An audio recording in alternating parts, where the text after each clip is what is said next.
जानती हैं हम आपको रानी क्यों बुलाते हैं? क्योंकि हम मानते हैं कि इस रेजिमेंट की एक एक सिपाही झांसी की रानी की तरह है। लेकिन हम इस रेजिमेंट में सिर्फ एक झांसी की रानी नहीं, हजारों झांसी की रानियां चाहते हैं। जब जब इस धरती पर विपदा पड़ी है, तब तब नारी ने कभी काली बनकर, कभी दुर्गा बनकर, तो कभी झांसी की रानी बनकर संघर्ष किया है और अत्याचारियों का विनाश कर दिया है। आप सभी यहां अलग अलग जगहों से सिर्फ अपने देश के लिए इकट्ठा हुए हैं, और आप सभी को मुझे यह यकीन दिलाना होगा कि अब किसी भी हालत में आजाद हिंद फौज को छोड़कर नहीं जाएंगे। कोई शक? कोई शक? कोई शक? अब आप सबको कूच करना है। जय हिंद।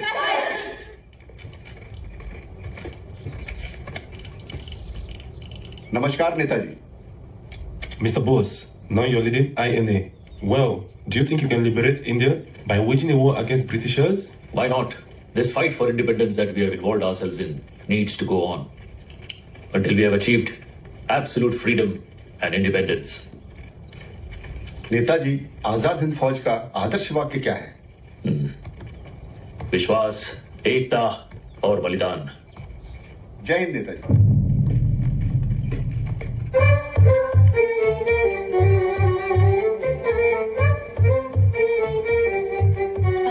सभी से पूछ लेंगे। हाँ दीदी दीदी ठीक है, मुझे भी आपके जैसे बनना है। अरे आप बोलो ना मेरे अम्मा को। चलिए, मुझे भी आपके साथ भेजने के लिए बोलिए ना।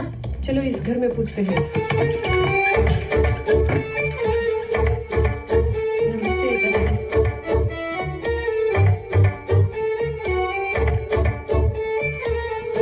जाओ अंदर, उल्लको। हम नेताजी के हिंद फौज से आए हैं।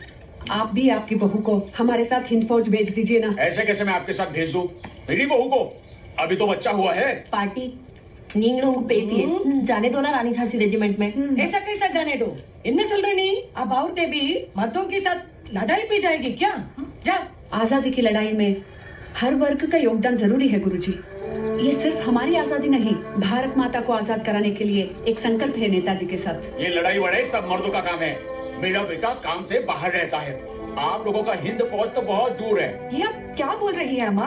हम औरतें भी तो जंग लड़ सकती हैं। पर मर्दों के साथ रहना, खाना पीना, हम लड़कियों को ऐसे आजादी नहीं दे सकते ना। ये लोग तो मुक्ति के मार्ग में जाने के लिए शिक्षा ग्रहण कर रहे हैं। ये लोग देश के लिए क्यों लड़ना है? हर आदमी यही कहेगा कि मुझे अपना घर संभालना है, तो देश को कौन संभालेगा?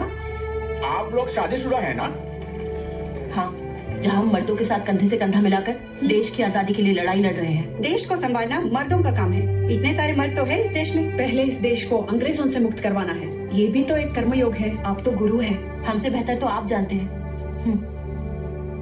दादाजी, हम देश के आजादी के लिए काम कर रहे हैं। ये तो पुण्य का काम है, इसलिए हम सब घर बार छोड़ के आए हैं। तूने तो तुम्हारा पति को छोड़ दिया, आप वहाँ फौज में किसी और के साथ मुंसरी उड़ा रही है क्या? एक बार सोचिए ना, आपकी बहू भी देश के लिए बहुत कुछ कर सकती है। आने दीजिए ना उसे भी। என்ன இப்படி பேசுறாவ? அப்படியே பிரிட்டிஷர்ஸ்ட்ட போய் இப்பதான் பெருசா சுதந்திரம் வாங்கி கொடுக்க போற மாதிரி எப்படி பேசிட்டு போறா பாரு। और भी ढूंढना है, अभी सिर्फ 4 घर हुआ है। इधर तो ये घर बंद पड़ा है। ढूंढना तो पड़ेगा। गांव के उस पार चलते हैं। अरे कब बैठो मत, चलो ना। चलो।